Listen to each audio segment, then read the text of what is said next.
dit 1000 familles, 2000 familles. On fait un plan de modernisation et de mise en valeur de la voiture. On va recenser tout ce qu'il y a comme maison. On verra qu'il y a des maisons qui peuvent être sauvegardées et des maisons qui doivent être détruites.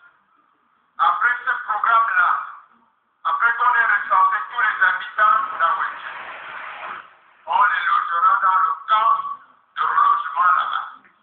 Et on va construire à Wenche tel qu'arrêté après concertation des habitants du quartier. Une fois qu'on a fini, les gens vont revenir. Les fonctionnaires, la fonction publique verra comment leur donner la possibilité de payer leur maison. Les gens du secteur privé, on leur donnera la possibilité de payer leur maison. N'est-ce pas? Les gens, les chômeurs, les économiquement faibles, l'État verra comment ils peuvent accéder à la maison. Parce qu'il n'y aura pas un seul type de maison, il y aura plusieurs types de maisons. À partir de là, 20 ans, 25 ans, 40 ans, on aura des familles logées et qui vont rembourser pour ceux qui peuvent rembourser sans l'appui de l'État.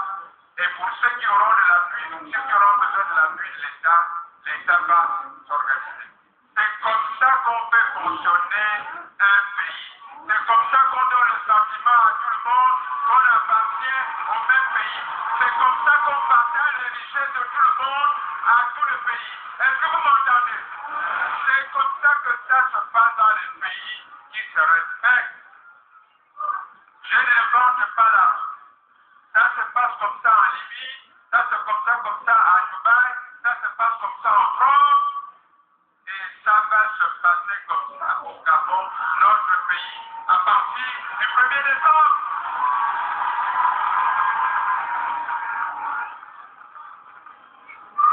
Il paraît que j'ai oublié les gens d'ici. Je vous ai oublié, mais je vous ai donné tellement de pistes tout à l'heure. Je croyais que c'était déjà réglé, mais je reviens. Donc, mes chers compatriotes, le Gabon vous doit beaucoup de choses. Le Gabon vous doit vos droits. Droit au logement. Droit à la santé. Droit à l'éducation. Ah, les droits d'auteur. Les droits d'auteur. Oui, parce que, vous savez, depuis qu'on a commencé la campagne, depuis que le droit à l'emploi, c'est le premier des droits. Et je l'ai dit au patronat. J'ai dit au patronat, en 15 ans, en 10 ans, on est passé de 2 milliards, 2200 milliards de PIB, de production produit intérieur brut, à 6 000 milliards. Ça veut dire qu'on a créé beaucoup de richesses. Mais, dans la même période, on n'a créé que 5 000 emplois. C'est faible. Si on prend le ratio normal, on aurait dû créer 20 à 25 000 emplois. Ça veut dire que le patronat n'a pas joué suffisamment son rôle. Ça veut dire que le patronat, malheureusement, a préféré rapatrier beaucoup d'argent au lieu de le réinvestir au Gabon. Alors je leur ai dit, avec moi, on réinvestit l'argent au Gabon. D'abord parce que c'est notre argent, en plus parce que c'est comme ça que ça se passe pas. Donc la création d'emplois, c'est une priorité. Et les moyens sont là. Il suffit d'être rigoureux. On va dire aux sociétés, on te paye ta dette, mais tu nous dis comment et combien d'emplois tu crées. Parce qu'au Gabon, quand même, avec un pays qui a 1 500 000 habitants, on ne devrait pas avoir le chômage que l'on a. N'est-ce pas? On ne devrait pas avoir le chômage que l'on a. Donc il faut être rigoureux. Je serai rigoureux. J'ai commencé à leur dire, et je leur ai dit, que moi, la langue de poids. Je n'aime pas la langue de poids. Moi, je n'ai pas peur d'aborder la paix.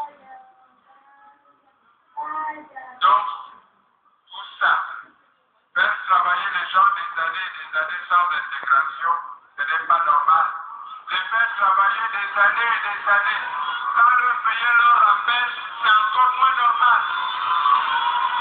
Nous sommes dans un pays qui ne devrait pas y avoir de rappel. Ça, c'est pas normal.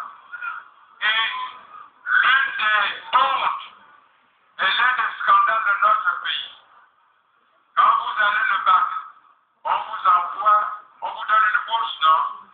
Vous allez à l'extérieur. Vous faites de bonnes études. Pendant 5 ans, vous avez pratiquement 100 millions de bourses par mois, n'est-ce pas? Et quand vous avez fini vos études, vous venez vous asseoir et c'est la famille qui vous prend en charge. C'est pas normal, vous avez raison. Il y a des ménages qui se cassent à cause de ça. On brise la vie des jeunes cadres à cause de ça. Et c'est pour cela, la réflexion que nous avons menée, au moins pendant 2 ans, quelqu'un qui a été boursier, quand il rentre, on maintient sa bourse. Il a un revenu minimum d'insertion. Pendant 2 ans, le temps que l'État lui propose un emploi, 2 emplois ou 3 emplois, et s'il ne veut pas ces emplois, on coupe la bourse. Au moins pendant 2 ans, quelqu'un qui a vu une famille unie en France, en Europe, qui ne viendra pas vivre comme un mendiant au crochet de sa famille. On n'est pas là pour humilier les gens. On est là pour la dignité des gens, des cadres. Et on se demande pourquoi les jeunes cadres ne veulent pas rentrer.